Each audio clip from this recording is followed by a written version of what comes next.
हे महाप्रभु मोर परम सखा तुमे मो पाखरे थाई भी अनेक समय मु विचलित कहीं भिन्न भिन्न परिस्थिति मते अणनिश्वासी करी पकाउछि। अनेक प्रश्नर लहड़ी आसी मनर बेलाभूमि रे मथापिटी फेरी जाउछि।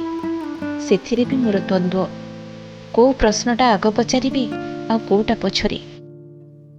मु जाने तुमे तुमर अजस्र नेत्र रे सबु देखुछ, अजस्र कर्ण रे सबु शुणुछ, नीरवरे उत्तर भी देउछ। हेले मो परा मनीष तेल लुण संसार भितर छंदी होई मोहमुक्त होई पारुनी। थरे कण नीरवता भांगी मो मनर निरवच्छिन्न प्रश्नर उत्तर देबनी, मते बाट देखाइबनी। थरे आसी कहि जाओ प्रभु केमिति संतुली हेउथिबा बाकी जीवनटाकू बंचिबी। तुम पादपद्मरे ए मन को दृढ़ आ स्थिर करिदेबी। थरे कहि जाओ प्रभु, थरे कहि जाओ।